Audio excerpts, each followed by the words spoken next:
yeah, so I don't know, I guess I should probably do an introduction for the recording. I was going to be like, yo, Brando, you do it, but I guess you're a disembodied head right now. Who better to do it than your narrator? Hello, everybody, and welcome back to the Rogues Passage podcast. Today we're joined by our illustrious Tanner Cherry, our enigmatic, wonderful Wizard of Oz, and the terror from down below, ready to steal your soul at a moment's notice, Emery. Yes, it's us. We're coming here. out swinging. We've been here the whole time. That was great. Oh, hey there. Yeah, welcome back to the Rogues Passage podcast. We're going to talk about Edge of Eternities. We're going to, I don't know, we would probably talk about the Sonic the Hedgehog cards because we said we were going to do that last time. You know what? My screens are full of crap for making this stream happen, but Brandon, yours aren't. Can you shout out the patrons? Do you have that list handy? Yeah, give me 2 seconds. And yes, a wonderful shout out to all of our patrons for our sweet boy here who was not prepared enough. We have Commander Shefford. Thank you very much. Kier Tim. Thank you very much. Into the 99 podcast. Our homies right down here in Calgary with us. Thank you very much. We have a few homies that are just free subbed. You're gonna light shame them. Why ain't you subbed for all the bonus stuff? Give us your Noah, money. We've got Sean. We've got Tanner. Who's this Tanner Cherry guy? I'm gonna block him from this. And our last paid patrons, Aiden K, Stefan S, and Michael B. Thank you all so much. Yeah, cheers, guys. Thanks for helping us make this happen. We are past the hump of 2 years doing this grind. Technically 2.5 from all the prep work, practicing, whatnot. Not that any of that helped because it still sucks, but we're trying. We got some cool Oathbreaker episodes about to come out. That last game was really fun. I can't wait till you guys see that. The one that we just played. That was the most amount of Ugins I think I've ever seen on a battlefield. So many Ugins. Yeah, that was too many gosh darn Ugins. Yeah. The Oog. Yeah, so Tugans. let's see if my little flippy screen thing works here. Boom. Got chat on the left. I just got it filtered by like Edge of Eternities. It's now, I don't know, as of a few days ago, is it? Or how long has the full set been out? That was one thing I wanted to bring up was Brandon and I are going to First Player here in Calgary for the pre-release event. And actually, Oz, you said you're going to come now too. I am too. Yeah, we're going to go on Saturday for the pre-release. And I feel like the card gallery, the full card release, is way closer to pre-release this time than I think I've traditionally known it to be. Like the limited resources podcast for the commons and uncommons, like the set review for the commons and uncommons, they're usually 3-4 hour podcasts. I believe it only came out like today or something, right? And it's Thursday. The pre-release is on Friday. Like normally there's a little bit, like I'll speak for my own thing. Normally I grind a little bit of knowledge before going to the pre-release. I crush podcasts and pre-release guides. And I feel like for limited resources to be getting their set review out mere hours, like 24 hours, 36 hours before the pre-release starts, it seems a little tight this time. I don't know, like it's hard to know what the release schedule is really like. Is this late? Is it always like this? I mean, because everything was leaked so much, I think maybe they just kind of were like, maybe we're going to keep back on some stuff. Can't imagine at this point in time that they're not in more control of these leaks. Because we see like people getting these cards so early on now and like leaking them and stuff. And like some big people are like making leaks and stuff too. So I can't imagine they don't have a little bit of a hand in that. Yeah. Gotta get that hype going. I can see that being true, although I know that in this case, I believe there was just a couple booster boxes. Like, I'm surprised that the Pinkertons were not mentioned in this again, because the same thing happened where somebody's distributor, somebody's contact gave them their product as early as they could get their hands on it. And the cards were like, the entire set was essentially spoiled a month ago, right? Yeah, or pretty early. 3 Or a weeks bunch ago. of them at least. Yeah. It was at least a couple of weeks ago, maybe 2-3 weeks ago. Yeah. Pretty quick though, and it was like a big waterfall effect of like tons of cards coming through. Like the group chats were all popping off. Yeah. So Oh, much I remember stuff. that. What is it? The sliver. Which sliver did I post in the group there? Well, there's Sliver Hive Pool, Right, is but an the reprint, artifact. the cool like comic book looking reprint, or like the old sci-fi poster, like movie poster looking reprint. Oh man, has it been spoiled? I'm just gonna quickly do a scan through here. This is probably ass for the stream, but I know it did finally get revealed. I think it's on the special guest sheet. It was one of the old school badass slivers. This is how prepared we normally are, so this is nothing new. Yeah, I don't know. Brandon, you remember what it was? Remember, I posted it and you were like, "Oh, I'm eating good." I'm looking. Yeah, I'm looking. Oh, yeah. You know, I'll burn some time here by, I guess, admitting that I was completely wrong. On the last time we sat down in front of this microphone, I got fully duped by the whole Star Trek thing. It's not real. It wasn't real. There's no Star Trek cards in this set. It might be a secret layer later, but there's no Gene Roddenberry crossover in Edge of Eternity because now all the set is spoiled and pre-release is tomorrow. And people are already playing with the set right now. The Loading Ready Run guys did their pre-release 2 weeks ago or whatever. People have opened tons of boxes of collector boosters and regular boosters. There's no Star Trek cards in this set. I don't know how I got so ham-fisted duped. I thought it was real. Maybe we were just so excited. I kind of was. You know, I remember I said, like, I don't know, like I should be the target demographic for this, but for some reason it feels weird. But ultimately, I think I would have really enjoyed that because actually, I think I should point this out. My very first experience playing a TCG of any kind was Aliens. It was called Aliens Predator. It was the Alien versus Predator CCG card game, right? And I actually still have all the cards. Like I've been meaning to go through and catalog them and actually finish the set. Anyway, my second experience with playing a TCG was the Star Trek card game. Really? And I mean, I'm like junior high. We're talking like 50 years ago. 1999 or 98. I was playing Star Trek CCG. Probably wrong. I'm not saying I played it well or like I knew how to play. As is tradition. Yeah. You can't ever play it correctly the first time round. When you're that young, you don't play card games correctly. You just like, and man, you think back to like those days, how to find out how to play correctly. It was literally for Aliens and Predator. There was literally just a little booklet that came in the box, and you just interpret the booklet the best way you can for the rules. And Back even in the today, day with Magic, when a creature was destroyed, your friend was like, "Rip up the card." And This is how rip it's it up done. now. Yeah. You're like, It's the way. do I really have to?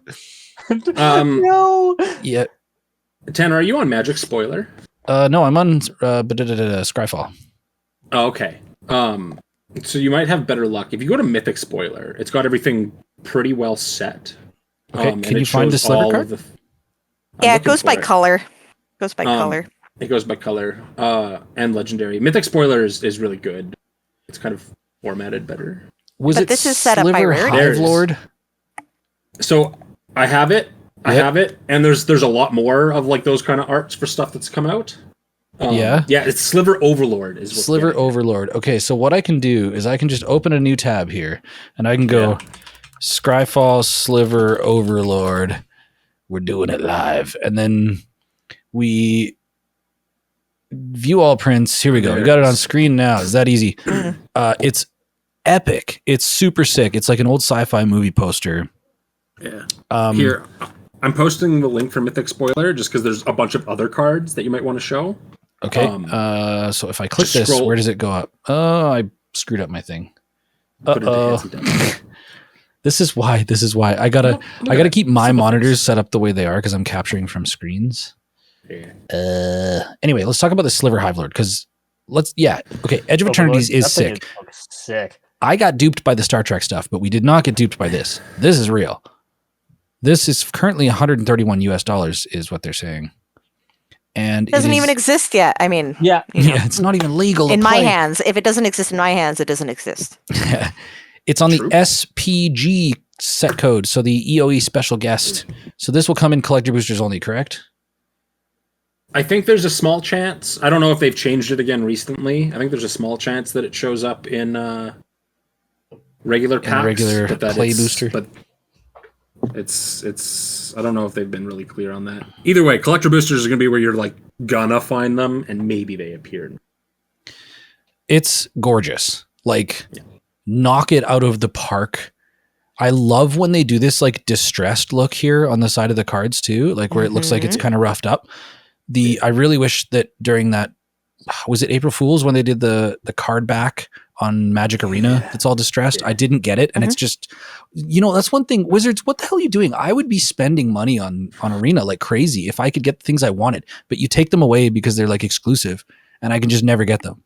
And I'm glad that I got my unstable basics when I did, because if I didn't, there's just no way to get them. And like, I don't understand. I feel like make that stuff available for people to purchase. Oh yeah, we have 10 total of those like different art cards spoiled. There's some cool ones. So I guess I can search if you do the mythic, you might be able to search on there. EOE. Somebody screenshot that Yeah, search sure. history. No. Oh, no, Hey it's- chat. Out this man. Already clipping it. Here we go. There We you got go. Warping Whale. Mm. Oh my god, these are sick, dude. I have not seen told you. any of these. Wow. Oh my god, that Nexus of Fate. Awesome. Oh my god. Okay, if you're listening to this on audio, go check out, just search Scryfall Edge of Eternity's special guests. Or I think if you just search special guests, it shows you all the special guest cards and it sorts by the newest. This is insane. These are some of the most beautiful cards I think I've ever seen. And they've done cards in this style before. I have upstairs like the Reconnaissance, and I've got the Jace the something. One of the Jaces that's in this style. Oh my god. Mind Sculptor? No, not the Mind Sculptor. That would be really sick. It's the one that does all the mill.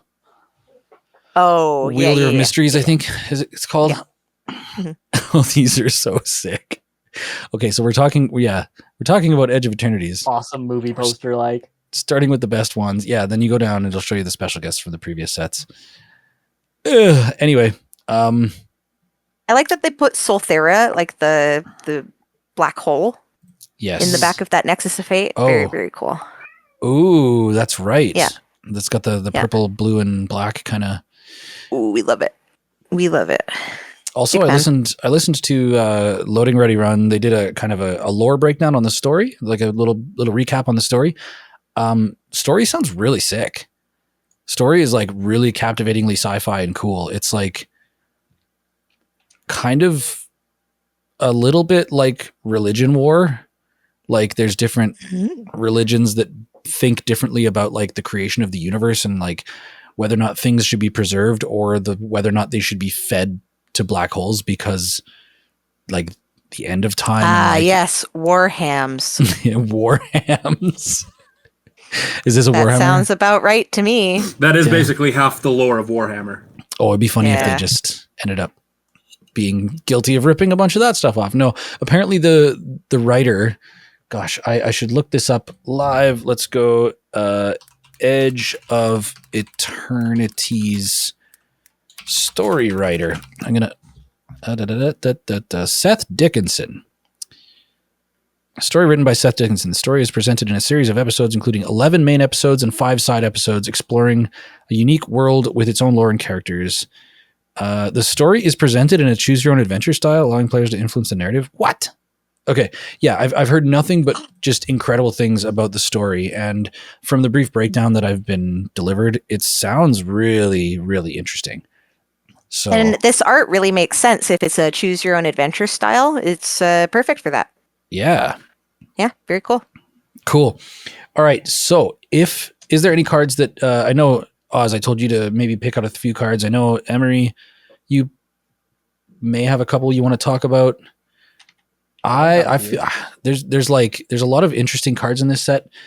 Does anybody have one that jumps out right off the page, or do we want to just before we get into anything, the disembodied voice wants to talk about one very specific tidbit. We are getting a new legendary sliver only in alchemy. What? It's called Sliver Weftwinder. We have no other information on it. Excuse you. We have a little bit of lore on it, but it's just an alchemy only legendary sliver. Well, should we bother talking about alchemy? I mean, it's a sliver. Alchemy is mini supplementary format on Arena where extra cards do weird fucky things that you couldn't do in paper. It's Hearthstone in Magic. It's digital mechanics in Magic. And also, you know what sucks is that I wish that there was an in-between, because one of the best things about alchemy is the fact that they can digitally rebalance the cards. They can change how Oko works. They can change how Nadu works. They don't have to ban it. They can just change it. And that's really cool. But it's also the format where they've chosen to try out the digital only cards like Oracle of the Alpha that conjures cards and puts them in your deck and creates digital objects that effectively on digital act like completely normal real objects. But in real life, you can't just make things out of thin air and put them in your deck. You can. Yeah, you go to the print shop and you make for money. Yeah, so I mean, alchemy's sick. Is this sliver worth talking about? Is it cool? Is it the kind of thing that you'd be like, oh, this would be sick in paper? We have no other information. We have a name and potentially an art. So it's going to come out in a alchemy drop coming soon or something? It'll probably come out when the set releases. I see. Okay. Until then, I'm gonna take my personal leave and go back to my own Edge of Eternities. Enjoy Brando. the show, everybody, and enjoy I hope you all edging. enjoy. Have fun edging eternally. Yeah, exactly. All right. See you later. Enjoy the podcast, everybody. Later. All right. What do we want to start with here? Do you want to talk about this Evendo Waking Heaven, the Gaia's Cradle variant? The new Gaia's Cradle. Yeah. That you have to get. I think the planets should get 20. talked about. Yeah, absolutely. So this is a planet. Planets are cool. Because it's friggin' Gaia's Cradle. It's Cradle. It's not Cradle. I don't know. Is this a disrespect to the legacy of Cradle? Trying to be like, hey, this is what was the last one? It was Itlamok. Itlamok. Yeah. Cradle of Itlamok. Growth. Yeah. Itlamok is a good card in Commander. And that was one of those, I remember I bought a playset, I think, when they were $4. And it was years later that I was like, holy shit. Those are a $60 card now. Oh, yeah. And this will probably do the same thing, is what I'm assuming. Well, is that it's going to be... It's a Gaia's Cradle that takes some work to get to and will only see play in specific decks because tapping 12 creatures isn't something that every deck can do. Yeah. But it's still going to see enough play that I do think that it's gonna see a price jump for sure. So what format do you, oh my God, it's $48 for that version. What format do you believe that this is going to be good in? I think Commander, absolutely. Yeah. I do think Commander, because it's not based off, it's not like Convoke or anything where it's each individual creature. This one is you tap a creature and then put charge counters on it equal to the power on the planet. Yeah. You know what? So it's a little different. So you can gather up the charge counters over a few rounds. The thing that I want to dispute though, or that I feel like is going to hold this card back, is that the only way to put counters on this is to take the things that you have committed to the board and tap them at sorcery speed and leave yourself wide open. And I know that if you're playing elf ball or whatever, you've got a bunch of elves on the battlefield, it's not like you want to block with them anyway. You just wait for your turn that you're going to pop off and hit with a Crater Hoof or whatever. So I know you're not blocking with your elves normally, but you still have to put 12 plus power. and there's plenty of things that will untap your creatures on other people's turns and stuff like that, so that you can, I mean, potentially still have your blockers. yeah. One thing Y'all that ever comes to mind is Magda, as you're just tapping dwarves so that you can make treasures. And so this is, I mean, for things that you just want to be able to tap, hey, it's great. Yeah. So Brando's saying in chat, anything token or proliferate decks will want this. Yeah, Totally. I understand. I think you'd actually want it big stompy, like big green stompy. Because if you have one creature that's really big, and let's say it has like vigilance or something, and then you can tap it and then just put everything on there. I have a questing beast deck, mono green, gets up there really quick, really quick. That So it's questing beast actually deck better is if you sick. have like maybe a couple of creatures, because it's based off the power, not like how many creatures. That. Yeah, it's based off the power. Yeah, And so I think that 12 even might not be big enough in that case, just because 12 charge counters for a creature's power. I mean, you tap a 5/5 a couple of times and then some 2/2 or something like that. Yeah, you're already there. Now, you know what makes you me can think do it over time, I think. Makes me think that this there might be something more to this, is the fact that one of the draft or sealed archetypes, or just like general archetypes in this set, is tapping your creature and untapping it and being able to tap it again. Because like these charge counter, like tapping for things like this is a really big theme in this set. So being able to untap your creature and then do it again. It is as a sorcery. You station as a sorcery. Right. So you just have to be careful about that. Yeah, so that's the thing, is like if it was instant speed, this would be busted, because you could just like you could hold your team for defense every turn, and then on the opponent's end step, you just dump all of that into the station. That would be way too good. That would make this legacy playable, probably. Because like it's sort of free, other than the fact that it's a tap land. It would be very broken. Yeah, I mean, so there's tapped, but now, like when you think about it, like, oh well, maybe you put this in a Galta deck, you just want to like go big, you want a big stompy, like green stompy. It's sort of conflicting, right? Because it's like, well, if you want to play less creatures but big, then Gaia's Cradle's not big in those decks. You want wide. You want lots of little creatures in those decks, right? So that's why I think it's like it's confusing, but I'm open to see if this thing actually slaps.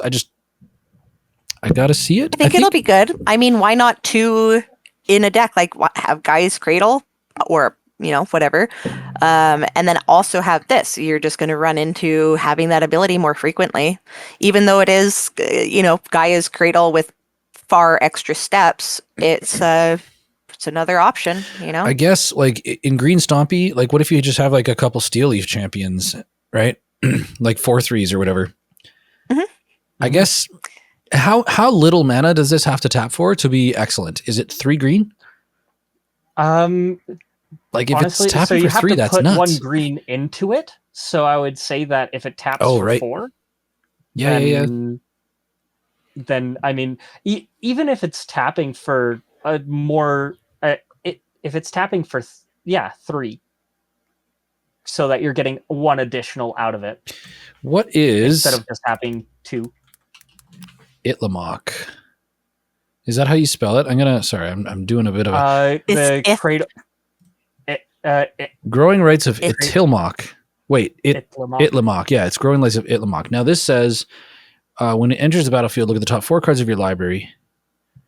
You may reveal a creature card from among them and put it into your hand. So it's card draw on a 3-mana legendary enchantment.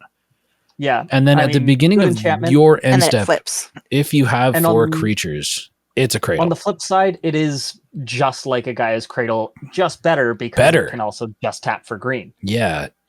It still taps for mana if you get... Gaia's Cradle can't tap for mana if you don't have any creatures. So Growing Rights of Itlamok. Wait, what?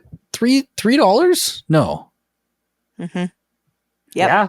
That's right. Oh my god, I should have sold them when they were crazy. Yeah. Oh, I thought they used to be pricey. I do think one of the things this is Lost Caverns. Having to pay a mana into it in order for it to tap for each creature you control is going to be maybe one of the hindering things, but even then it's not even so bad. Yeah, anyway, I'm ready to see this pop off, but I my initial perspective on it is that it's like it seems a little bit too throttled, and I don't know if it's gonna make it. I think you want Gaia's Cradle, but we're never gonna get Gaia's Cradle again. You know? Yeah. We're never gonna get cards like that again. I mean, like we get some pretty nasty stuff, but we don't get lands that do stuff like that for free. Brando says Helga is eating with this card. Yeah. It will do work. And I mean, all of the planets, honestly, they all have amazing things that are going to... the blue one that taps for each artifact you control. I mean, is that like a Tolarian it's Academy? just like a Tolarian Academy, but it's... Yeah. Which one is that? I hate the fact that we didn't have this plan. What do we got? Breeding pool. Oh yeah, these these shocklands are nuts. Titanic God that's Core. Utheros is going to be down. Wait, I don't know. It's going to be tough. I suppose I could just type it in. Here, let's type it in. UTHROS. And it's basically exactly like we have the Gaia's Cradle, like the planet that we have here, but it's just one blue, tap it, and get blue for each artifact you control. Yep. That's pretty sick. And it's also 12 plus. 12 plus. I mean, this could be really interesting. This is a beautiful card. This particular version. Yeah. And with this, it's a little bit more likely that you're going to be able to be doing like proliferation and stuff on it too, to get those charge counters up. Because if you just get like a couple on there and you can proliferate it a couple of times, pretty easy. There's good proliferate in green too, but blue, we got all the proliferate, baby. We got so much of that stuff. So shout out to Flux Channeler. I think that is even more viable than the green one too. But I mean, with green, you got big stompy, so you can just tap a big creature and then kind of pay for it. But in this, you can really just do a couple and then proliferate a couple of times if you're doing, counters matter or something. This in an Atraxa deck, heck yeah. All of these planets eat with Atraxa. I mean, if you have Artifact Atraxa. Urza, I mean, Urza in this, oh man, goes nuts, of course. I mean, Urza didn't need any help, but, Yeah. Urza's definitely a good card. And, I also want to talk about the black one. Can you learn the name? Susur. Oh, Secundi the planet. Yeah. The planet. Which is it SUSOR or no Susur with the U? SUSUR. Like the tree. Susur Secundi. Yep. Let's get the Gucci version looking up there. Yeah. Okay. It's 2 mana tap draw on a land. 1 and a black and tap. Pay 2 life. Sack a creature. So you're putting a lot into it. Draw cards equal to the sacrificed creature's power. Activate only as a sorcery. Interesting. Isn't that what Shadowheart does? Yeah, kinda. Yeah. Yeah. I love this. This is great. Yeah. Great ability. Big fan of that. Getting the 12 plus is going to be a little bit harder, I think. But there's decks that'll do it for sure. Yeah. Atraxa will still take it. Yeah, like what doesn't she take? I mean, yeah, no, it's true. I was listening to some pre-release guides today at work, and there's so the whole warp mechanic. Some of it's tailored to it's really sick to be able to warp in a creature, but then it leaves at the end step, right? But before it leaves, you can tap it and dump its power onto your station, right? And there's a particular creature in the set that's specifically normally the warp creatures have an ability like an ETB that you can trigger for that lower cost, so you can get the value of the ETB, kind of like a Muldrifter, right? Yep. But there's one creature. You would not be able to do that though. It is stationed as a sorcery. You won't be able to just do it if it's about to die. No, you can, because it's sort of like Convoke. Well, you warp it in, tap it. Oh, the warp. That's right. Yeah, that's if you warp it in before it leaves by the end of the turn, you can tap it to get the counters for your station before the creature leaves. So you do get a lot of value off the warp if you're running station cards. But apparently there's a creature in the set. I don't know if it's a common or an uncommon, but it's got like warp 3 or 4 and it doesn't actually have an ETB. It's just like a 9 power creature. Like the regular cost is like 9, or like it's just got a high power amount, and you can warp it in for 3 and just like essentially crew any of your space stations right off the rip. Apparently it's a good card in limited. And yeah, I'm doing the sweaty thing. I'm trying to like cram all the information as quick as possible to go down to the local game store and win some packs. You mean stomp on some 14-year-olds? I mean, I wouldn't say it like that. But yeah. No, First Player has a very good community of people, and actually, every time I've played there, I played the Lord of the Rings pre-release there, and man, whoa, I played a game against a dude where the round went to time, and we were still on our first game of the match. It was grindy. It was fun. Good, stiff competition there. So I'm excited. All right, let's pick another card to talk about. We're going to go back to the main thing here. Let's talk about that spacecraft. Go up a little bit. I'm pretty excited about this. Ooh, Dawnsire. Dawnsire. Sunstar Dreadnought. 5 mana legendary artifact spacecraft. It has station. For 10 plus charge counters that you put on it, whenever you attack, it does 100 damage to up to 1 target creature or planeswalker. What? And then for 20 because plus, after it all, gets why flying. not? Oh, sorry. This is weird because it's like shaded in different layers of gray. Mm-hmm. So for 10 plus, it says whenever you attack. Oh my God. So any of your creatures that attack, Dawnsire is going to deal 100 damage to up to 1 target creature or planeswalker. So it just sits there as like a death ray from orbit. And then if you get 20 plus on it, it becomes a 20/20 flyer. Oh! Yep. So you're still only going to be able to do damage to one person, even if you attack all 3 of your opponents. Creature or planeswalker? To 1 target creature or planeswalker. Mm-hmm. Yeah. Yeah. Because that wouldn't be fun. No one wants just a death ray. I want a death ray. Brash Taunter says, hey. Oh, man. Yeah, man. Yeah, unfortunately, you can't have this in the command zone and a Brash Taunter in the deck, but this is cool. I mean, Stuffy Doll will do it. Yeah, right? Any of those effects. Yeah, that would do it. That's fun. Let's kill each other with 100 damage. That sounds like a good Friday night. Yep, it does. That's super sick. I love that card. If I die to 100 plus damage, I'm all right. Right? I'm not going to be salty. I'll shake your hand. I'll shake your hand 100 times. You did it. Yeah. 100 times. Can we talk about Devastating Onslaught? Yes. This is XX red sorcery. Create X tokens that are copies of target artifact or creature you control. They gain haste until end of turn and sack them at the beginning of the next end step. What can you do with this? Oh, you can do a heck of a lot. Oh boy, in red. Ooh boy, let's go. Like think about like Kiki-Jiki, how awful Kiki-Jiki is just to have one.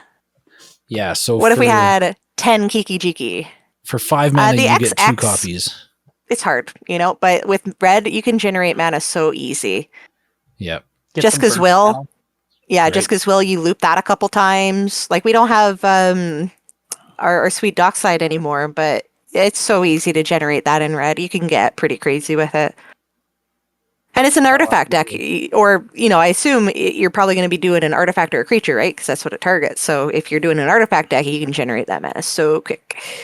I think this is like a game-winning card if you get it. If you do it right, yeah, absolutely. Yeah, if it's in your deck, for sure. It's in your deck for a reason, and it's going to wreak some havoc. Man, yeah. Oh, yeah, we got to talk about Ice Till Explorer. This card... Oh, it's also this art. An engine in and of itself. Very cool art. Actually, hold on. I'm going to bring up this one that has the white border. This I think this white border might be like super like mirror finish when we see these in person. I haven't actually seen people open them up, but anyway, Ice Till Explorer border like the like the what was it? That'd be cool. Well, like I think it'll the be more like a holographic kind of thing. yeah, like less Twin silver. Flame Tyrant was kind of had like a variant like this as well in Foundations. Anyway, Ice Till Explorer, 2 green. It's a 2/4 insect. And what it says is you may play an additional land on each of your turns. So you get 2 land drops a turn. You may play lands from your graveyard. Have these ever been on the same card before? No. Both those abilities? Nope. If I'm wrong, please put it in the comments. Not in addition. But we're not done here. This has landfall whenever a land you control enters mill a card. So keep that train going. Like, oh, you want to know what's nutty and the absolute like, please let me open this in my sealed pool tomorrow or Saturday. Ice Till Explorer is in this set, and Strip Mine is on the special guest sheet. Of course it is. So Yep. that is just rude. Like, you can play an additional land on each of your turns. So you play Strip Mine, destroy an opponent's land, twice a turn. pull it back from your graveyard onto the battlefield, strip mine him again, and both those times you mill a card each, right? Like, I think this card is boots. what? Okay, hold up. This one with the black border is $165 US right now, but the regular is only $5.99. God, that's gonna go up. You guys should buy these quick. If you're gonna buy Ice Till Explorer, buy them now. $6 US. This card's gonna be. This is going to be like a Ramanap excavator thing, right? It's just going to eventually forever be an amazing card. I mean, it is only in a rare slot, so there's potential that this has like a ton of prints. True, yeah. At least that version. I don't think that fancy version is going to get a ton, but Sick card.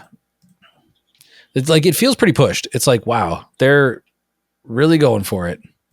yeah, it's really cool. Man. Yep. Oh God. Talking about green cards. You hope.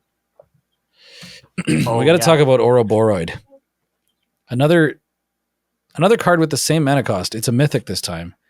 2 green for a plant worm. 1/3. At the beginning of combat on your turn, put X/1/1 counters on each creature you control, where X is this creature's power. Oh, I love green. Honestly, I love green. It goes hand in hand. My favorite that I want to throw out there is Terra Symbiosis. Is a green one. Oh yeah. Whenever you put one or more 1/1 counters on a creature you control, you draw that many cards. Yes, let's go. Yeah. So turning those 1/1 counters into card draw, which for 3 mana, is push. Yeah, that's nuts. Is Terra Symbiosis in this set? Sorry, is it? Oh yeah, there Yes. it is. There Yes, it is. it is. I got it. Boom. Whenever you put 1 or more 1/1 counters on a creature you control, you may draw that many cards. Yeah. Do it only it once says- a turn. It says put 1 or more. So if it's like you're like, oh, it says put 5+1/+1 counters on it, it triggers 1 time. Yes. But if you do it individually, you could do it like 1 on 1 turn, 1 on your opponent's turn. So you could get like 4 a turn potentially, or 4 every other turn. If you can. Absolutely. Or you flicker this thing somehow. Or if you just somehow are able to put like a bunch of counters on all of your creatures. Does this actually count if you put like 1/1/1 counter on 20 of your creatures? Then you draw. It would 20 trigger 1 cards? time because it says 1 or more +1/+1 counters, and they would all go on at the same time. So sadly, it's not as good, but it's still pretty nice to be able to draw that card per turn, especially with green. I think that's great. So we talked about 3 insane green cards. Mm-hmm. And Cradle in the set. Like, Yeah, I think green's getting some love here. green is getting some love. Honestly, and there's also some really, really good mill cards that are coming out there. Mill is going to love. Oh, it's going to be so good. We have 3 cards up top a little bit here that I definitely think we should go over. Which ones? So we've got 2 more of the spacecrafts here. Yes. The Eternity Elevator and the Surima. I think we should check both out. Both are pretty cool. Let's take the Eternity Elevator first. It's a 5-drop. It's a spacecraft. It taps for 3, so it's a. Is there there's a mana rock that does that already, right? For 5 and it taps for the 3. Lotus. Yeah, Gilded Lotus. Gilded Lotus. Yeah. No, that Gilded Lotus taps for 3 of any one color. It does, yeah. Yeah, you're thinking Thrawn Dynamo. Yeah, Thran is 4 for close-ish. 3? Yeah, Or 4 for 2. 3. 4 for 3. Yeah. Right. So it's a bad Thrawn Dynamo. But this one's in space. It's the Eternity Elevator. It is if you put 20 plus charge counters on it, you can tap it to add X mana of any one color, where X is the number of charge counters on it. Minimum. Minimum it's going to tap for 20. Which is crazy. I mean, for the decks the that Thrawn want this, Dynamo in space. After all, why not? After all, why not? Yeah, I think it's cool. I have a lot of colorless decks. I think I'm going to be excited about it. I just think that this whole like 20 plus is going to be very fringe. Like there's a very, very, very niche kind of deck that's going to be able to ever pull it off. It's Eldrazi. It's always been Eldrazi. But are you really? You got a colorless deck? I'm telling you something. You should play Eldrazi. Are you really? Okay, actually, Emery, you might actually. Here's a question: if you put Kozilek on the battlefield, number one, any one of them. Number one, the table wants to kill you immediately. Would you really tap that? They always want to do that anyways. Sorcery speed. Would you really tap that creature at sorcery speed to crew the elevator? I feel like you're leaving yourself open. Like have my big fat. If it's a creature that just came out, or like I don't know, something where it's like I really need all of this colored mana for some reason. Why not? I've done worse things. This is the funny thing. This is why I think these cards are gonna. They have to prove it to me that they're gonna be good, because you landed a Kozilek. You're already winning. Like you're already in such a commanding position, and then you're gonna tap that to put into a mana rock like a cornucopia or whatever. I mean, it's like you had said before too, where there could be potentials of like you seeing that your guy is gonna die. If your choice is like, oh, there's no good attacks for some reason, or you just don't feel like making people really mad with Annihilator, then maybe you put it in the elevator. I love that verbiage. Like you just put it in the elevator, just send it to space. Put it in the elevator, just send it right up. Yeah, Brando's saying that's 2 taps from an Ulamog, trust from the Eldrazi players. That's the easiest thing for us. This thing, I think, is more for decks like Urza. Totally. Oh, yeah. You know what's funny is that because it's got color, you can add it for blue. Yeah. This but I see that and I'm like 20, easy. Yeah, I can't wait to see it. It seems, I mean, at least at a baseline, it's like it's a 5 mana Thran Dynamo. At a baseline, at least. I'm gonna run it just for that, you know. Terrible. Yeah. It's just another like a mana sink, right? If you don't have anything else to be doing, can't draw cards, why not? Yeah. Yay! More legendary stuff. So this is one that can be your commander. This is the Sariema. 1 white for a spacecraft. When it enters, search your library. I gotta say, I do like saying that you know for a spacecraft. This is sick. I'm glad that we actually have spacecraft in Magic now. That is kind of cool. When it enters, search your library for a legendary creature card, reveal it, put it in your hand, then shuffle. Then if you get 7+ counters on it, it has flying, and other tapped legendary creatures you control have indestructible. Interesting. It's a 5/5. And it's only 7 for the station. Yeah, this is going to see a ton of play. It's going to anything that would run Avacyn is going to run this, and it's going to be better. And also searching for a creature in white, you don't do that. Not in white. Green searches creatures. Yeah, it really depends. You know? Because there are stuff like if you're doing like white-green, like the Sisay creature will do it. When I see Sarima, I think Weatherlight. I look at this and I'm like, ooh, very Weatherlight vibe. So I see this in a deck where it's like Legend Tribal. So you'd have Sisay and stuff. But yeah, in like a mono white deck, Yeah, it's really great to have to get your legends if you're doing, but I think Legend Tribal is great for this. Our Jodas, we got like our Sisseys and stuff, which realistically this is like a kind of lesser Sissay mixed with an Avacyn. Oh, I mean, actually, if you think about it, like those Joda decks that are like, I mean, you've got a Joda deck, Emery. You're pretty well versed in how pivotal some of those legendary pieces are to make that deck just pop. So the Sariema is like, you land this and it puts it in your hand. Like whichever one of those pieces you need is in your hand. And that alone could be incredible. Now, the fact that it gives you your legendaries indestructible only when they're tapped, is that... I guess that means your attackers, as long as they don't have vigilance, your attackers are indestructible. I mean, yeah, okay. I'm sold. This seems sick. I'm going to die to this for sure. I would love to challenge all of you guys and viewers at home. Build a Sarima deck. Check it out. Have some fun. Go to space. Yeah. Go to space. All right, I'll take that challenge. I'm a devout lover of mono white. I do love how it is breaking the color pie by searching for a legendary creature, because white doesn't normally search for creatures, and so having something that can break the color pie a little bit to do that. But Oz, it's a tutor in space. In space, the weatherlight in space.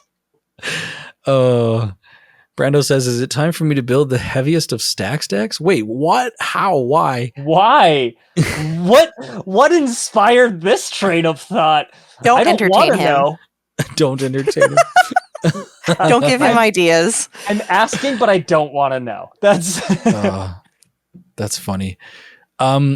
Where are we at? We are getting close to an hour, I guess. Okay.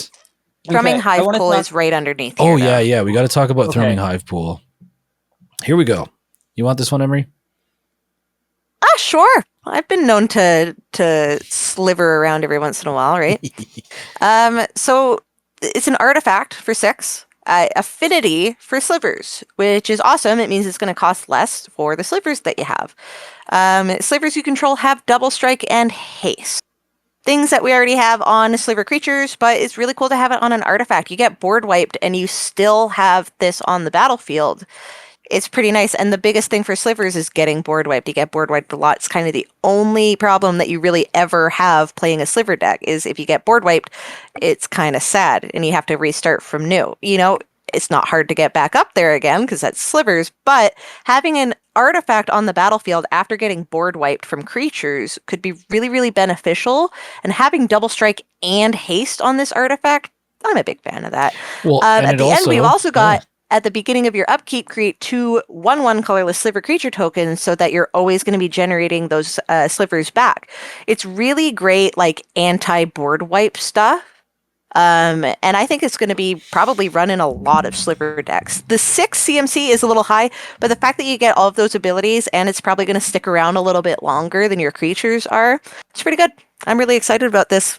Yeah, this is so in limited, this is probably still a bomb because like you pay 6 for it, and it's going to just create 4 power of creatures per turn. But in a sliver deck, you never have to pay for this.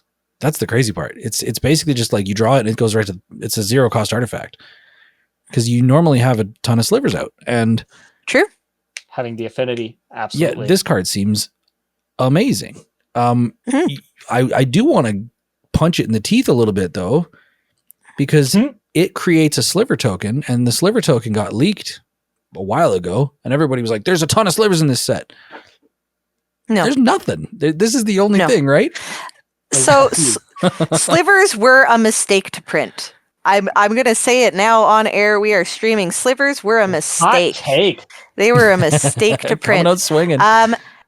They were actually, I believe, if my information is correct, they were actually fan designed or designed by someone specifically because they had the idea for it.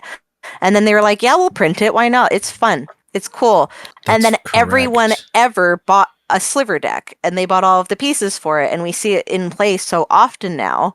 And it's busted. I mean, we're getting up there. Like power creep is creeping up, kind of meeting us partway there. But like, oh man, you sit down and you play a sliver deck, nobody at that table is going to take you not seriously. Like everyone's going to be like, okay, we need to deal with this, even if it's like casual slivers, literally creatures and lands, which my sliver deck, it was exactly that. Just the sliver creatures and lands. No ramp, no spells, no interaction, no nothing.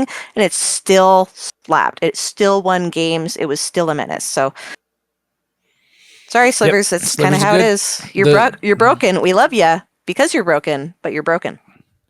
And well, I do think that it's going to play a lot into lore-wise for having slivers in this set, especially with Eldrazi's as well, and just seeing the connection of like slivers are everywhere. You can't get away from them. No matter how far you go out into the void of space, there are slivers, and within the void, that's where the Eldrazi are. And so, good to kind of mesh the two and have bring it all together. I will say the slivers, wasn't it like originally they were less broken because the effects that they gave were symmetrical. They would give them to your opponent. Slivers. But they have pivoted to, like, this card says slivers you control have double strike and haste. Yep. So it's not symmetrical. And like, I don't know, was that like the thing that kept them from being so busted? Because if you happen to play another sliver player, you were giving all of their creatures those buffs as well. How often do you sit down and say, "Oh, we're accidentally all playing slivers"? Yeah, I don't think I've ever played a sliver deck. I have played an all sliver game, and we played with different versions of the slivers, and it was so much fun. Because some of them got buffed, some of them didn't, and then we could actually steal each other's as well with certain of them. So it was a lot of fun. Yeah, because some of them, it's like you gain control. Yeah, exactly. It was a blast. Highly suggest if anybody in your teams have sliver decks and you all happen to have one, do a sliver game. It's all super fun. Yeah, it's very, very fun. But I think it's more just like because Commander exists now. I mean, like it did a while ago, but like it's pretty rampant now. And it's pretty rare that you're going to run into a pod where a bunch of people are playing slivers. So a lot of the older cards still get play. Slivers were not designed in a world of multiplayer, I guess, right? Well, yeah, in general. It would have been like a 60 card 1v1 world of Magic. Oh, we got an null reprint. That's cool. Yeah. Okay. One more card that... I really want to talk about Do it. Okay, there are two cards that are miltastic and absolutely devastating. Singularity Rupture, which is destroy all creatures, and then any number of target players each mill half of their library rounded down. This Singularity is crazy. Rupture. For 6 mana, the regular going for milling one person's half of their library is 5. There are like 4 cards that will mill one person half of their library for 5, and for 6 mana, 1 extra mana, you get to do any number and destroy all creatures. What? You know, I've been holding off building a Scorpion God deck for a long time, but this card makes me want to build that.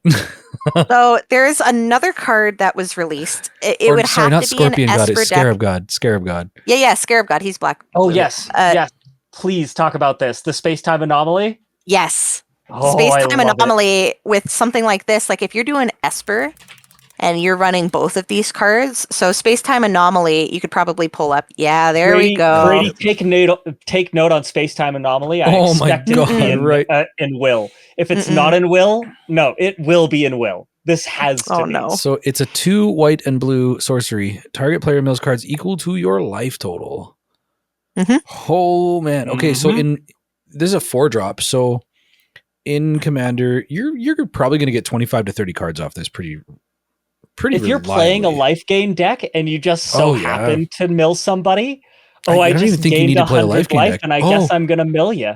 Oh, wait a minute. Yeah, if you're playing Will and you've got 60 life, you just you can almost nuke I also have Socrates, and Socrates is white blue, and his whole goal is to make your deck this so that you can win with Labman. Cool. So something like this, I'm milling myself. I'm milling myself. I'm going to win the game. Sick. This card's wonderful. Yeah, and I gain life in that too. Man. Nice. Yeah. So yeah, Edge of Eternity's turned out to be a great set. These two are gonna. Oh man. Yeah, and I love that it's diverse between a lot of different things. It's not just focused on, hey, we're just doing a ton of mill or we're doing just a ton of this. It's spread out.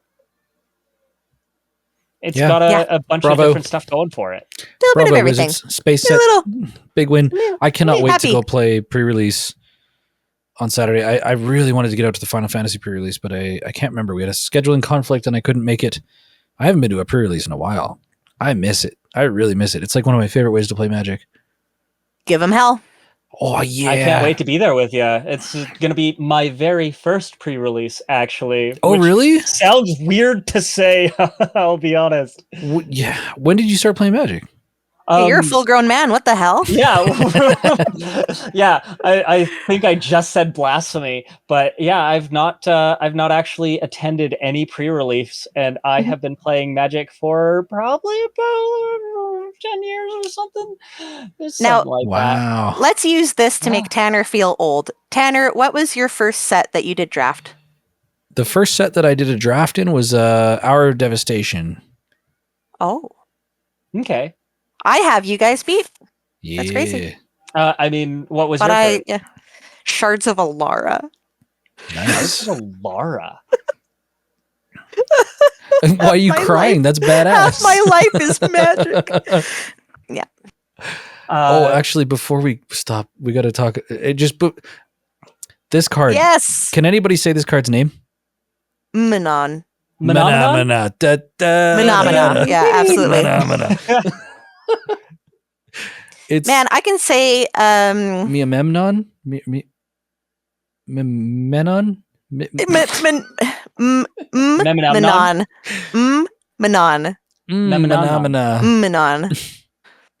I guess we might as well read the card. Phenomena.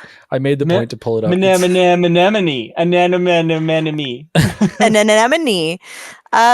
This is awesome. More like mono blue artifact love. Yeah, so it's big fan of this, and it's a flyer. Blue Jellyfish Advisor, 3/4 flyer. You may look at the top card of your library anytime.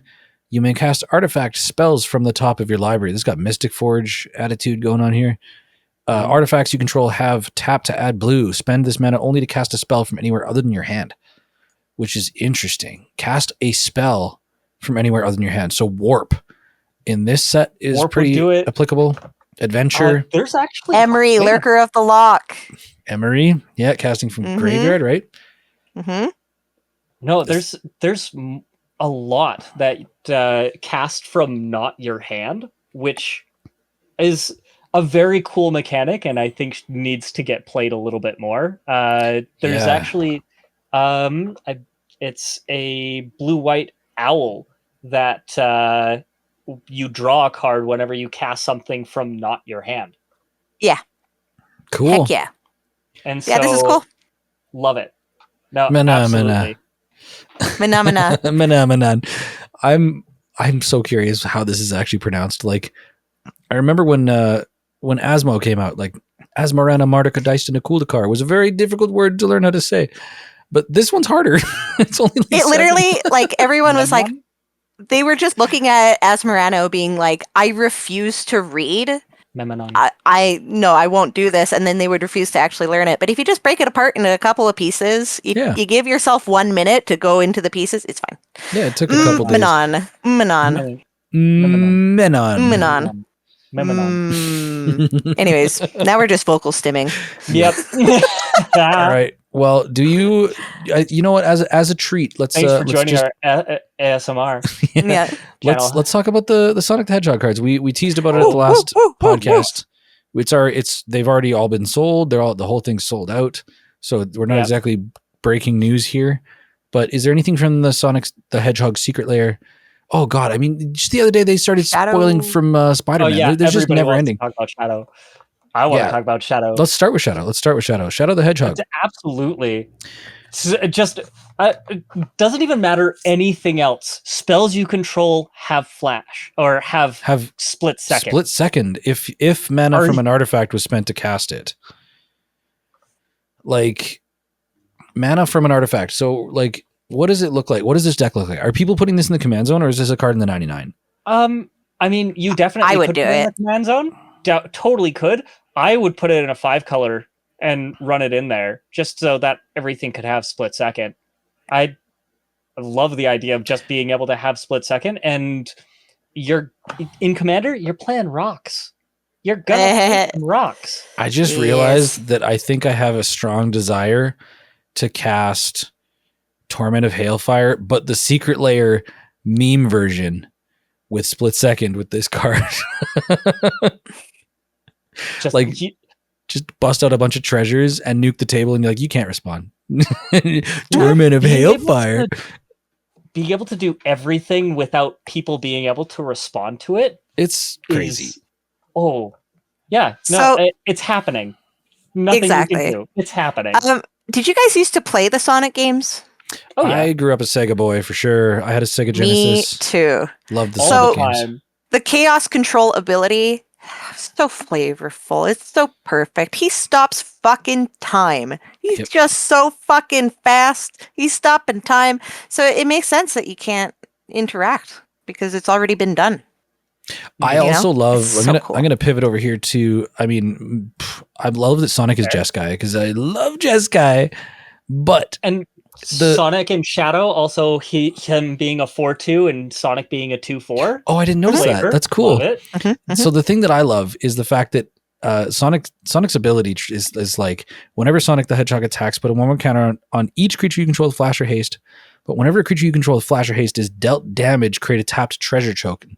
Which the treasure token that comes in these sets is the ring, like the gold ring. So like whenever they get hit, the rings come out. They lose rings. Yeah, it's so flavorful. It is like they just smashed it out of the park with this. For people that love Sonic, they must just be like crying. These are so good. And also, I'm really excited. Can I just talk about the fact that I never knew that Tails had a real human name? What? You didn't know?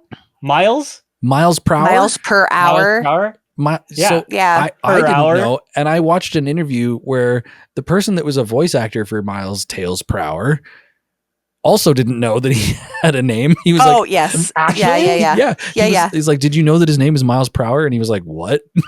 I've been voicing this guy the entire time and never knew. Yeah. Super funny. Man. Well, I guess we'll read the card. It's 1 white and a blue, flash flying 3/1. Whenever a vehicle you control enters, draw a card if it has flying. Otherwise, put a flying counter on it.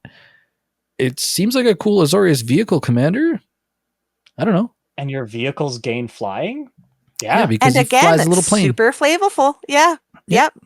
And he works on all the machines. He makes all the little mechs and stuff. Very cool. And he's got two tails and he flies. And he sure does. Look at him. Look at him go. Yeah. Let's talk about Super State. I'd like to. Oh, yeah. I know a lot of people are rock hard over this card. It's one of those like Eldrazi conscription type auras, right? The Super State, 7 generic mana for a legendary enchantment aura. Enchant creature you control. Enchanted creature has base power and toughness 9/9 and has flying, first strike, trample, and haste. So it becomes thick. And then whenever enchanted creature deals combat damage to an opponent, it deals that much damage to each other opponent. I love that. This is sick. Yeah. Also, the art is nuts. Although I hate the fact that his nose looks like his eye, and it's like looks.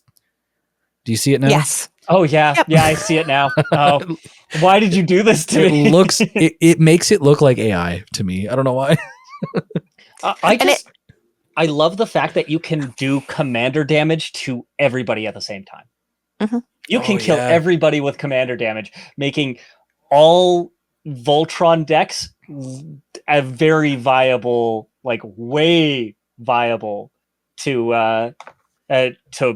actually win instead of just killing one person. Can I add? Do you guys know Sonic lore at all? Mm-hmm. Did they just Super Saiyan? Yeah. Did they just do Super Saiyan? I mean, the big difference between this and Super Saiyan is Saiyans get stronger when they almost die. Sonic loses all his coins and gets worse. Oh. Brando's saying in chat, it won't do 3-way commander damage. It's like Ketis. Whenever enchanted creature deals combat damage to an opponent, it deals that You're much right. damage. It's not combat It's not damage. dealing the combat damage. Non-commander damage is not combat damage, correct? But Right. you're still if you're doing a Voltron commander though, even if it's not commander damage, chances are you're swinging pretty big. We're big. Pretty big. You're still getting value. You're still getting that discount. Yeah, I mean, it's good to see an effect like Hydra Omnivore, which I don't see on anything else. On something that you can put onto anything. Because it is colorless, you can put onto anything. Hydra Omnivore is an 8/8 that when you attack somebody, when you deal damage to an opponent, it deals that much damage to all your opponents. Yeah. And so being able to attach that onto any creature so that you can have that effect, pretty sweet. I like it. Pretty sweet. Definite like auto include in an aura deck, because a lot of the time you're going to be able to equip for free or do some kind of nonsense, definite include in that. I honestly think a lot of commander decks are going to want that as an auto include. The only major downside is the fact that it's 7 CMC. Yeah. Or mana value, I should say. At least you're getting, like, if you're paying 7 mana for something, at least, number one, it's generic. Number two, you're getting a massive heater, although unless somebody just like unsummons your creature in response. Yep. This Soul Ring is beautiful.